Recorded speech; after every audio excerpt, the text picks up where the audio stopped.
It was imperative that we get that price of housing on the market to help with the new, I guess, flood of job offers that are going to be rolling in now and in the spring. So yes, there are now 8 homes being built.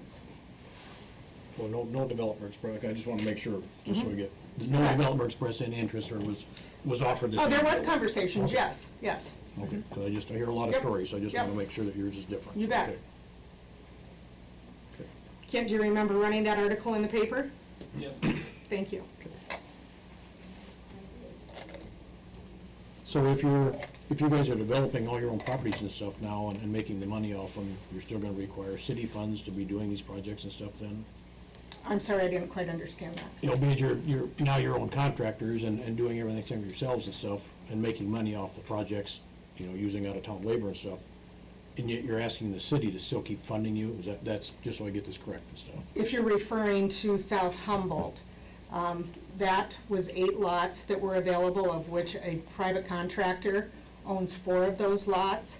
Humboldt County Housing is building 4 of those lots, of which it will be basically just a break-even investment, and anything that is made there will in turn be reinvested into the infrastructure and future projects within Humboldt as we've done in the past.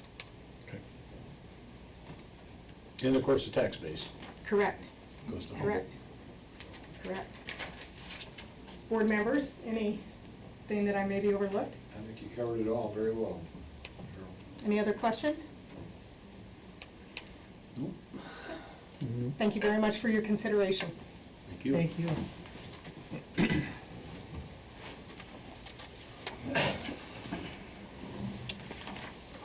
Next, we need a motion to approve the second amendment to the O&M agreement between the City of Humboldt and People Service Incorporated to extend the termination date of the contract from June 30th, 2014 to June 30th, 2016. This is the extension that the council discussed, I think 2 meetings ago. It's the 2-year contract extension. Everything else will remain the same. The contract will still have the increase based off of the CPI index from November to November, which I think this year is like 1.2% or something like that. Steve's actually here.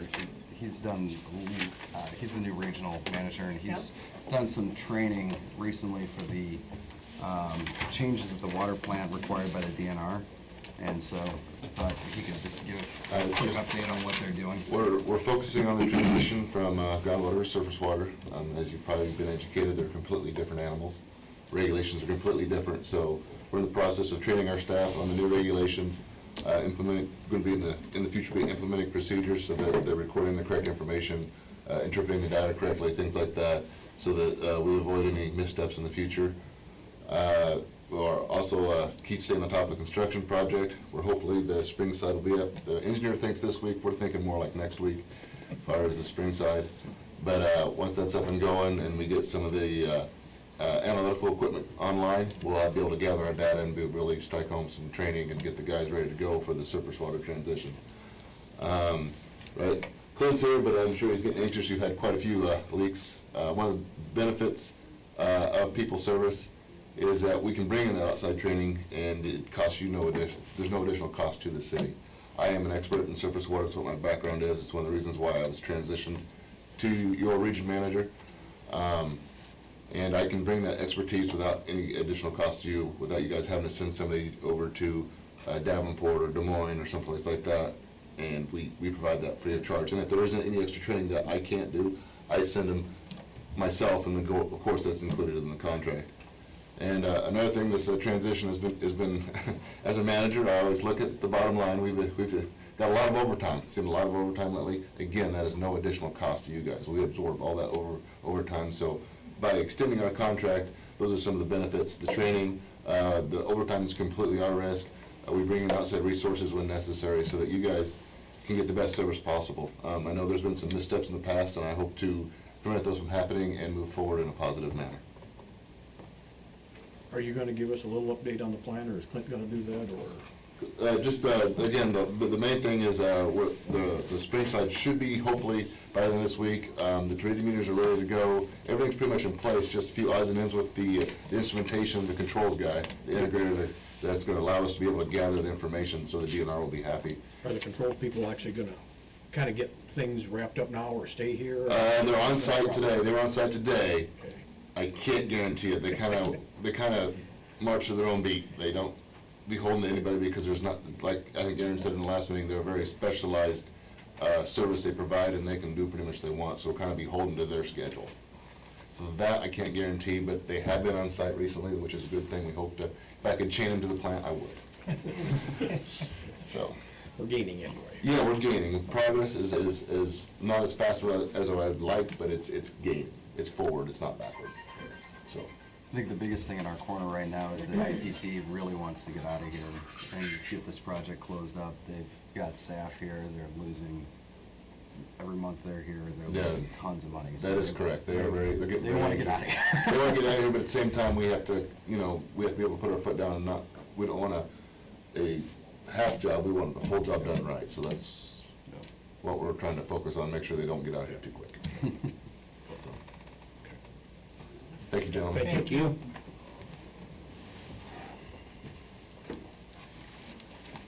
Any other discussion? Move to approve? Second. All in favor? Aye. Thank you. Thank you, guys. Appreciate it. Next, we need a motion to approve a 5-day Class C liquor license for the Humboldt County Memorial Hospital Foundation, effective dates January 17th through 22nd of 2014. In order, Gloria? Yes, it is. So moved. Second. All in favor? Aye. Opposed? Under resolutions, we need a motion to approve the following proposed resolution number 2014-01. A resolution appointing city officials and representatives to various city boards and commissions and designating the official depositories for the city of Humboldt and specifying the maximum allowable deposits. Just simply a reappointment of several positions, everything from zoning board of adjustment to Gloria, so about everybody. So moved. Second. Roll call vote. Slater? Aye. Scholl? Aye. Rusher? Aye. Davis? Aye. Next, we need a motion to approve the following proposed resolution number 2014-02. A resolution accepting an offer to purchase a parcel of land adjacent to the Humboldt Municipal Airport. Simply the formal acceptance of the offer from Bill Peterson. Move to approve? Second. Roll call vote. Scholl? Aye. Rusher? Aye. Davis? Aye. Slater? Aye. Then we need a motion to approve the following proposed resolution number 2014-03.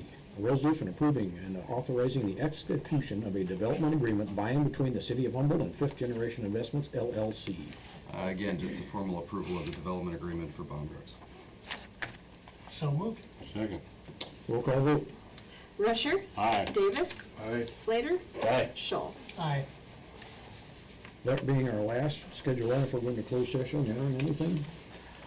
Just a quick update, and one of the things that I'd like to mention is that the people service guys really, I mean, they've been busting it about as hard as you can recently. We've had 5 breaks in 7 days. None of them are easy. The frost is deep. We're chasing them all over the place. I mean, it has been really rough, and they've been doing a fantastic job. The clarifiers are icing over. All the treatment's fine. We're keeping water on to as many people. We're isolating within blocks, so the valves are working really well. I think, which is a testament to the money that's been spent on valve replacement is paying dividends. But this weather is wreaking absolute havoc with distribution and operations and treatment. I mean, it is very difficult. So I guess if you see them, tell them good job, because they look like they're about ready to lose it at this point because they've been out there so long freezing. So I think that's the other thing I printed off, and I guess if you get a chance to look at it, it's the I've got it's a very long-winded update from Stan on the bridge project. Everything's been submitted to DOT. They've sent out the notices to the contractors. I think that everything, you know, it's a little bit different when it's a DOT project. They kind of run the show and you're at their whim. I mean,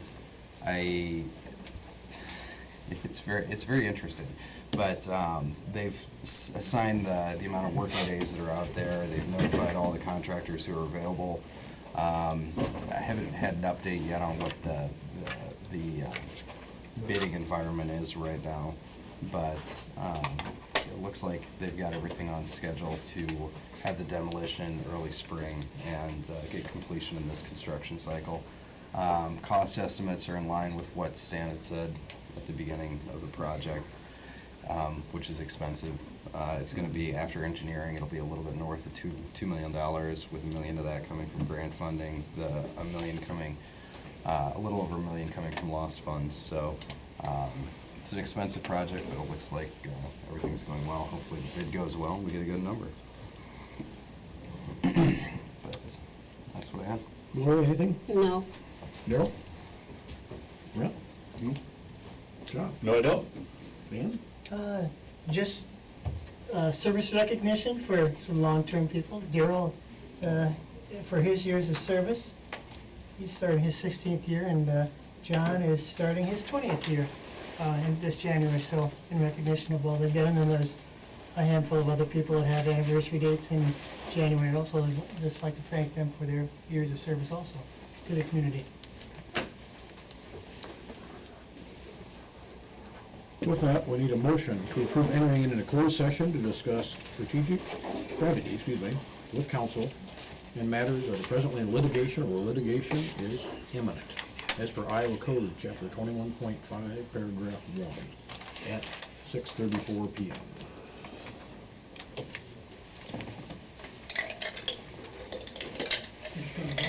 We need a motion. Yeah, excuse me. So moved. Second. Roll call vote.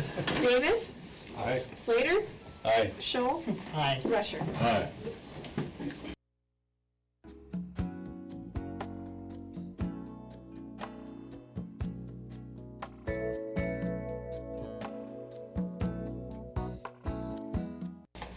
Next thing we're gonna talk about is discussion and possible action on potential litigation with Riftguard Incorporated.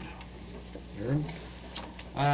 This is the long overdue closing out of the roof guard saga. We've been working with them for probably about 3 years, as we discussed in the closed session, trying to figure out what the best path forward is. I think Fill us in on what the project is. Oh, sure. The roof guard project was a replacement of the roof and insulation, complete tear off, replacement of, or removal of asbestos, removal of dilapidated decking underneath the previous roof. There was a lot of damage that was caused that needed to be repaired. The total project cost was On the water plant. on the water Yeah, plant. just so people know we're talking about the water plant. And it was about a $160,000 project for the water plant. It was supposed to be completed prior to the renovation of the new plant, or renovation of the plant. That never happened because Roof Guard failed to complete the project, and it became a kind of a standoff between the city and Roof Guard due to poor performance. With that in mind, no payment was made. There was $52,310.50 that was left on the contract after the last pay estimate. That amount was in dispute because the city had significant engineering costs due to monitoring the project and making sure that the roof was completed correctly. There's still a ponding issue with the roof. Not a significant amount of ponding, but enough to be concerning. However, the roof does have a 15-year contract on it. Warranty. I can't speak anymore. 15-year warranty on the roof. That roof, the warranty is actually from Duralast, who's the membrane manufacturer. That has been signed off, so the city has that in place. Roof guards, attorneys, and the city attorney have been discussing back and forth, trying to find a resolution without going to litigation, to close out the project and move forward, without both the city and the company incurring more legal fees, and ending up dragging this out. Roof Guard actually has threatened an injunction, because they feel as though the continuing work on the plant could lead to deterioration of their work. And so there's a lot of situations where the costs could get out of control. With that in mind, they offered 2 proposals for what they believe would be acceptable. And those proposals were considered by the council. The first proposal was to fix the ponding issue and pay $40,000 of the remaining $52,000 and change on the contract. And the second proposal was to pay $17,883, and the city would release Roof Guard's bond and release them from any further work. Those 2 proposals, the city attorney and myself responded that they had to complete, that neither of those would be considered until several punch list items were cleared up. There were some pipe supports that had to be replaced, and a few other just minor items that needed to be fixed before anything moved further. They agreed to do that. Those are in place now, and so now it's time to consider the 2 proposals. Well, after talking about it in closed session and going over the 2 choices that we have, I would recommend that we pay the $17,883 with the release, to release Roof Guard from their contract, as long as we know we have the 15-year warranty coming from Duralac. Duralast, yep. Duralax, who is the manufacturer of the membrane on the roof. That would be my recommendation. Have a motion? That is a motion. I'll second it. We have a first and a second. Any other discussion? Don't we need a roll call vote?